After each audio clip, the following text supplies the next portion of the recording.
What are you most looking forward to about this trip? I haven't been to France, but I'm super excited about going to Paris. I actually was just talking to my dad this morning, and he played basketball in France for a little bit during his overseas career.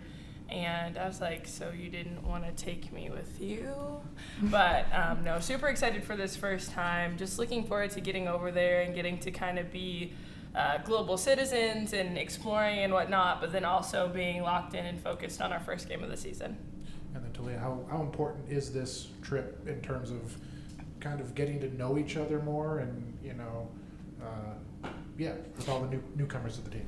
Yeah, I think it gives everybody an opportunity to kind of learn each other on and off the court. We'll be around each other for the 4 days, day and night. We'll see each other, so being able to interact with each other off the court, like we don't do that already. Right. But then also on the court, right, we have a big game to open up. Seeing just where everybody is at, seeing how we complement each other against a top 10 team, right, and seeing how we can perform, and just excited to play in the game, right? I think everybody's excited to just go out and compete, and so yeah. And Talia, particularly for you and maybe the newcomers, how important was Saturday just to kind of get a game under your belt, and particularly before playing a big game like this? Yeah, I think always just putting on a uniform and being able to play in front of fans, it kind of signals that the season is here, and we're about to start playing games. I think being able to play an actual game with like teammates, just learning each other in a game, it's a difference between practice and game, right? There's some things that you do in practice that you might not do in the game, or some things you do in the game that you might not do in practice. So being able to see how each other flows in an actual game, and learning where we best fit in, especially for the newcomers, trying to figure out a new team and seeing how we can best help produce and what we can bring to the table to help generate wins. Bella, when your first game is against a top 10 opponent, I guess, is there a different feeling as opposed to maybe just kind of just not a top 10 opponent? I say yes, and of course we have respect for Duke. They're a great program, really good defensive team.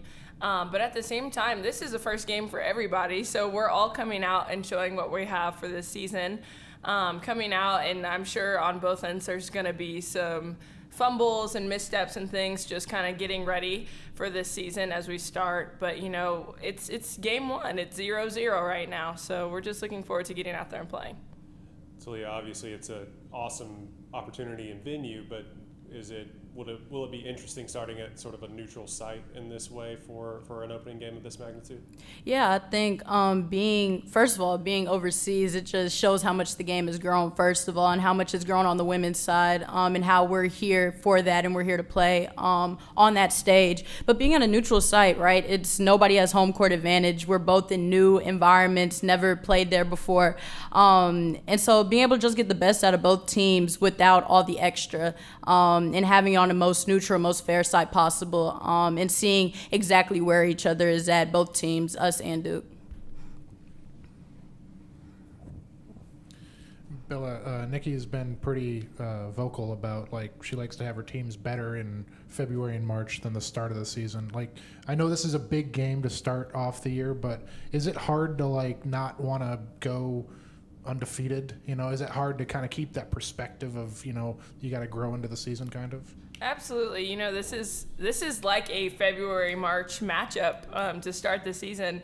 So that kind of puts our mindset thinking ahead. But you have to have opportunity to grow and learn before you can get to those stretches in February and March where you want to be winning every single game and getting ready for postseason and NCAA tournament play.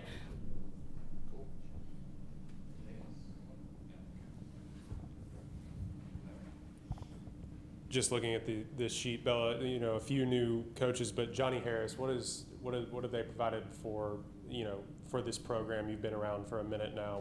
What's maybe something new that they provided, or something that you've seen that's been interesting from them? Coach Johnny has been really fun to work with so far. She came in and right out the gate has kind of implemented certain things that she wants us to do, whether it's crashing and following our own shots, offensive rebounding, making sure that we're boxing out, being extremely intentional about how we run the floor, our post-ups and our post-looks, being strong. She just has come in and really helped our post presence and our team overall so far.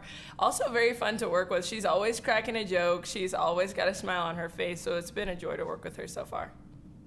and Talia, I'm sure, these preseason practices important to get acclimated and everything, but has there kind of been a sense, I guess, leading up into this week of, okay, I'm just ready to actually get the regular season started? Yeah, I think, especially with tip-off being on Monday, I think everybody is kind of antsy and everybody's kind of ready, like, okay, like, it's game time. But again, like, I think Nikki has done a really good job of refocusing us and saying that we got to take it one day at a time. We have to have one good practice after one good practice after one good practice, right? We can't just look forward to the game and not put the preparation and the time and effort behind it. But I think, yeah, it's a lot of anticipation. It's a lot of, let's see what we can do. Let's see how this turns out. And I think everybody's really excited. Like, we're not going to Paris to lose, right? That has never been what we're going over there to do. And so we're just really excited to just get out on the court and play and compete and win. Talia announced today, shooting guard of the year. You're on that list. What does that mean to you? I mean, coming in as a newcomer and being on a list like that. Yeah, I think it just goes to show the work that I've put in, right, and the work that I've been around and the great people I've been around that's helped lead me and helped make me better to be able to be on a list like that. That's a really prestigious list. And then just hopefully over the season, showing and proving why I should be on that list and why I should be a finalist and hopefully why I should win it. Bella, you and Bugs have been here together since the start. How is she different at all going into her senior year, and what do you expect from kind of your partner there? I would say Bugs is exactly the same in all the best ways. She's grown in her leadership and her just using her voice on the court, which that's never been something that has been an issue before. But just knowing that she's there and she's going to be the same consistent superstar that we've had since we've been here in our first year all the way through now, really looking forward to getting back out on the court with her. This is for either of you. The 2K crew was here yesterday doing scans and stuff, I imagine, for the game. But what was that like, and can you talk about that at all? Okay. I'll go after you. I'll go after you. Honestly, one of the coolest experiences of my life. I grew up, I am not a video game player. I'm a watcher, spectator. I'll cheer you on. But I just remember sitting on the couch with my older brother and watching him play and him trying to teach me. And he's like, "You suck. Give me my controller back." But just to know that there's a game with such a legacy and you see all these amazing players that are in this game, and it's like, okay, now college student athletes are finally getting the opportunity to showcase their game, their talent, and they're bringing our name, image, and likeness into the game. So it's a really big deal. It's a big step for college athletics for sure. Yeah, and then I think I played a little bit more. I wouldn't say I'm good or anything, but I played it a couple more times. So being able to just be in the game, but also the behind the scenes of it, I didn't realize how much kind of went into it. And so sitting in that little circle thing with all them cameras around you, you're just wow, they do this for every player. This is insane. But, being able to be in the game, like I said, VJ's in the game. VJ's one of my best friends. Being in the game with him, I'm dang, we both kind of famous, low key. Yes. But yeah, it's a great experience. And I was just talking to my parents. I was like, dang, I might be the coolest person in our family. I'm in 2K. I'm in 2K. So yeah, it was a great experience. And I'm so excited for the game to release and stuff. Thank y'all. Sick 'em. Thank you.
about this trip? I mean, obviously you're playing a top 10 team as well, but just are you excited about the trip, I guess?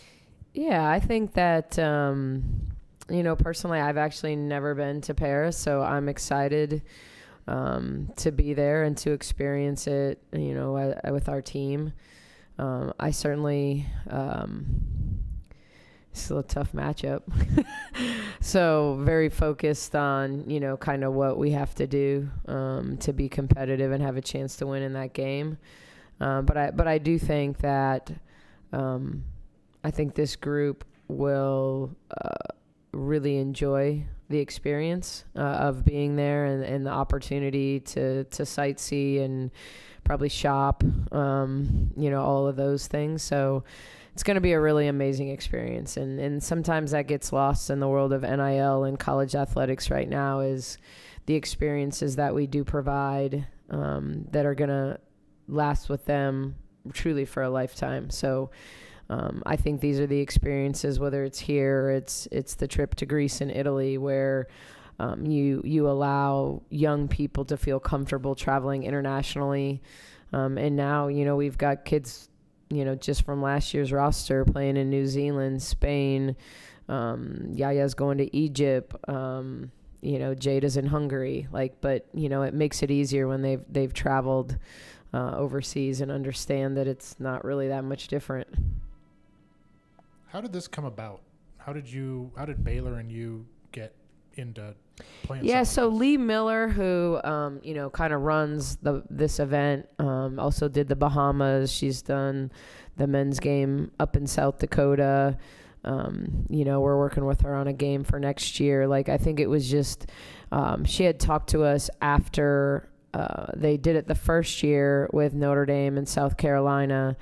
And they were really building off the Olympics, and the Olympics being in Paris and people being excited about basketball. And so it was a bit of her brainchild. They asked us to do it last year. Ole Miss ended up going. I think they wanted us to play USC, and we were already committed to her event in the Bahamas. And both of those events are very expensive. And so it just wasn't the right time, but we kind of pushed it to the next year and didn't know who we were going to play until probably mid-year last year when they got, commitments from multiple teams. But that's how it came about. I think the men have worked really well here with Lee and, so we've played in her events and, have built a relationship with her. And you've talked about before how you want to be a better team, or you tend to be a better team later in the year than the beginning. It's going to feel like an excuse, isn't it? Go ahead, say it. But this is a pretty big... It's my excuse if we don't play well. We'll be good at the end of the year. Exactly. I get it, coach speak. But how important is this game in that regard, knowing that you do want to build towards the end of the year? Yeah, I think... the challenge is you play really good teams early on, and if you don't win, you drop out of the polls, and then you got to work like crazy like we did last year to work our way back in. But I also think when you talk about right now, it's a little bit, it's bigger than basketball. It's an opportunity. It's a platform for our players. We're talking about NIL and platforms and the importance of being able to play in games that can be money makers long term. And so you play in a lot of these games for that reason. And to be asked to play in them is truly the blessing. And so, I didn't come to Baylor to play necessarily, and I respect anybody who puts on a uniform and plays against us. But certainly these are the games that our players came to play in, that I came to coach in. Kara Lawson just got named, the national team coach. So she obviously knows what she's doing at an elite level. And so, it's just the competitor in me says, I want to take our team there and give them a great game. And I certainly never think I'm going to take a team to a game we can't win. Will we win it? We're going to work really hard to do things and put ourselves in position to win it. But I don't run around, guaranteeing anything and creating bulletin board material. I think we're going to prepare to win, and we're going to have to do a lot of things well, because they are a very, very well coached, very talented, very skilled basketball team. there anything you're looking forward to finding out about this team that maybe you can't really find out in an exhibition or preseason practices that you don't really know until live bullets start flying? Yeah, I mean, we need to figure out how tough we are. We're going to find out real quick because I promise you Duke's coming out, and they're going to hit first because they play physical, ball pressure, very defensive-minded. You have a pretty good feel for who rises to the occasion, whether it's because they're kids that have played for you before and you know what they're going to bring. Or, like with even going through practice, well, how do they practice? What are their practice habits? What happens when, they practice against each other? Like someone always gets hurt in our practice when we practice against each other.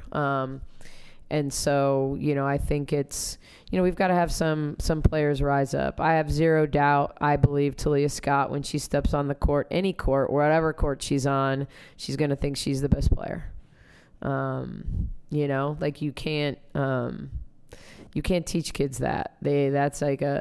She's got that it, where it's like, I think I can go score against anybody. And so, does that mean she'll have the game of her life in Paris? But I don't think she's going to be afraid. She won't be afraid of that stage. And she'll look at it as an opportunity to prove to people why she's here. But you just don't want it to be about that. You want it to be, Baylor against Duke. And so, I think that's what we coach really well, is getting them to kind of buy into what we do, why we do it, and why it's effective. And is it always perfect at the beginning? No. But we've got a lot of season ahead of us, so we're gonna figure some things out one way or the other. Coach, you touched on it a little bit, but how important are these international games, especially with the growth of the women's game overseas and players coming from even the WNBA to play in the off-season overseas? How important is that for your players to get their names out there, and also for Baylor to get their name out there as it obtains to international recruiting, if you've even dipped your toe in it's a global game. Like I think that, when I first started recruiting internationally when I was at Arkansas, like 2010, I don't know, around that stretch, I went over and did a visit with kids in Estonia, Romania, and Belgium. And one of those players plays on the Belgian national team, didn't end up coming over. One of them came to play for Arkansas, and one of them chose Eckerd College. And it's a very, very beautiful campus in Tampa, Florida. But I had to look it up when she told me that she had chosen Eckerd over Arkansas. And so at that time, when it came to visibility, a kid in Estonia didn't really know the difference between Arkansas and Eckerd, the SEC and, whatever that's an elite D2 league. I know it very well now, having lived in Florida. And Eckerd had done an unbelievable job of recruiting internationally and in particular Baltic kids.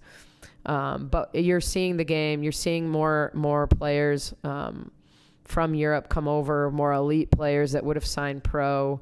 There's money in college now. They can potentially make more money playing in college than they can with early contracts at 18, 19 years old in Europe.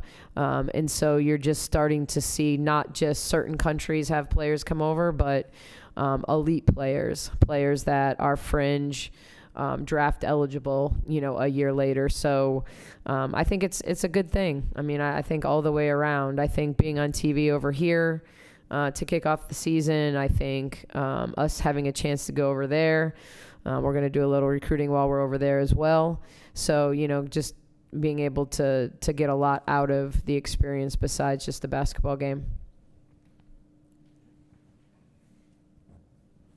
How are you health-wise going over there? How is Kyla? I know she didn't play in the exhibition. Yeah, Kyla was back full go at practice yesterday. So she was back. But we're banged up, probably like everybody else. But we're okay. Did you get what you wanted out of that exhibition game? Do you feel like you got what you needed, or? I'm probably always too honest. was just a day to lace them up and run up and down and see who's out of shape still, and how many minutes they're capable of playing in a row. Getting the jitters out of running out to a starting lineup or the building going dark and all that type of stuff. I think that's as much of it. We missed a lot of free throws. We missed a lot of open threes. I thought we were better in the second half. You see that in a lot of the exhibition games. I saw it with Utah. Like, Utah was in a close game last night and ended up winning by 40 or 45. Like, it's, you're playing a lot of players. You're trying to figure out rotation. It hurt us when Talia got in foul trouble. I had I don't usually do this, but I had mapped out, I want to play, Talia and Jana 28. I want to play Bugs, Bella, and KJ 26. I want to get... And we were pretty close, but Talia was the one that screwed that up because her foul trouble made Jana play 30 instead of 28. But other than that, they ran up and down. It was good to get Talia going there in the third quarter and really get her in some actions and get her going. It's good to see Jana make mistakes, play through some mistakes, get her confidence back, her timing back, all of that. And it's good to see the new players, are they players when the lights come on, get better? Are they any different? Sometimes you have those players that aren't elite practice players, but then suddenly the light comes on and they're just different. So it's an exhibition game. I mean, anymore, you can play exhibition games against top 10 opponents, and then we'd probably get something totally different. I thought we got more out of our OU scrimmage probably than we did the exhibition. A little earlier, you touched on kind of Talia's confidence going on the court. I mean, she seemed pretty confident going into this matchup. Just how confident do you feel like this entire group is, and how comfortable are they in top 25 matchups? Yeah, I think they're confident. I think, it's about sustaining that when teams make runs against you. I think until a team faces adversity, you don't know who they are, and we haven't faced any adversity yet. And so I think from that perspective, do we come together when a team goes on an 8-0 run, or do we start looking at one another and as the reason? And so that's one of those things you're teaching in the moment all the time. And it doesn't mean I think that our team is going to fall apart. I just think that until you face adversity, it's really easy for them to all get along. And, I think we've got a very established starting lineup at this point. But it still comes down to I don't think, we have an established rotation off the bench yet. Who that is, when, how deep. I think a lot of that is still going to be a little bit game by game, and then who is our opponent, and how do they keep progressing in practice? Are they making progress on the defensive side of the ball? I think that the defensive side is the side that always comes along slower, ball screen coverages, rotation switches, all the things new. I don't care whether you're a transfer or you're a freshman. This is not the easiest place because we're not A to B people, and you have to learn to play in system and learn to read screens and, not just go set a screen on this block and then pop out to this wing. And so it just takes longer for the newer players to figure stuff out. And it doesn't mean they're not going to be elite because they are, but when you look at Yaya or Jada, year 2, they were significantly better than they were year 1. And so, we're just going to keep helping them grow and get better. Coach Johnny Harris seems like a big addition to this team, as well as all the players that you've added. But what has she brought to the team, and what was the process of bringing her in here? Yeah, well, the one thing about me, I don't I want elite people around me. I don't like yes people. I'm pretty confident in my approach to what I do, and I like other people that are confident and good at what they do. And so I think the more talented our staff is, the better we can be. And I think she's someone that's won at an elite level, who's coached elite post players, who's good at recruiting. I think that's going to play out over time. I don't think you can come in and do anything instantly. But she's also an elite human, and it starts there with me. You can be as talented as anyone in the country, whether you're a player or a coach. I want good people, and I think she's someone that pours into student athletes and has for 25 years and is going to continue to. And I don't think she's got like this massive ego that, some coaches, when they've become head coaches, have a hard time going back and being assistant coaches. They just want to make all the decisions. But I think she's just fit in really, really well and provides another mother figure to the players. And I've turned the out of bounds plays over to her. So if you want to interview her about our baseline out of bounds plays, good or bad, that's going to be her responsibility. And so that's what I get to do when I surround myself with good people. I give them autonomy to lead in areas. And it's almost like having a special teams coach. Now I'm doing side outs and I'll do late game, so you can complain about those to me. But if it's just in the course of the game, we don't execute a baseline out of bounds, it's Johnny's fault.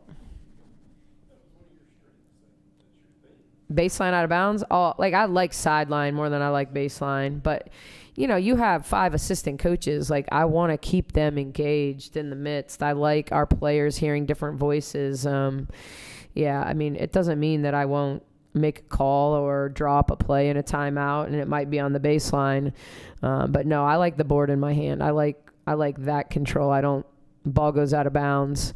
I think that, I look at, and I will give Vic Schaefer his flowers on this. I think he's really, really good at coaching baseline out of bounds. I think they're elite screeners. I've always said, like, they can steal 6-8 points a game on baseline out of bounds. And she worked for Vic for a lot of years. And so, like, that's a big reason why, like, I wanted her to take over that area, because it forces me then to give her time to work at it. And, oftentimes what happens in a practice plan is you have baseline execution segment, and then you go long in defense or something else. And it's the thing that kind of gets tossed out when you go long in a practice. And so not wanting to do that, and get better in that area. It's,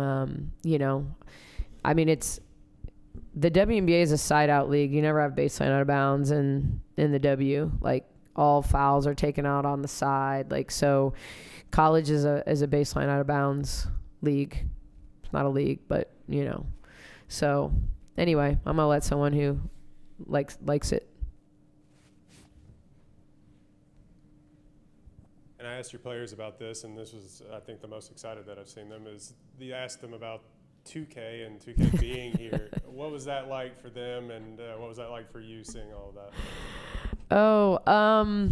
Okay, so for me, like, I've been scanned. Like, they did it in the W a number of years ago, so I didn't think about it being that exciting. I thought they were going to get excited, quite frankly, because it's a paycheck. So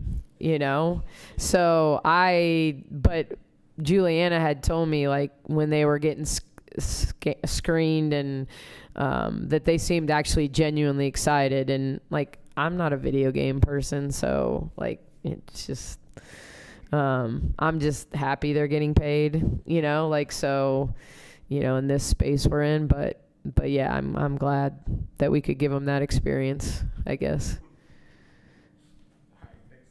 It's cool that Baylor's included in it. I don't want to downplay it. You're just not talking to someone who's really into video games. I haven't played video games since Mario Brothers.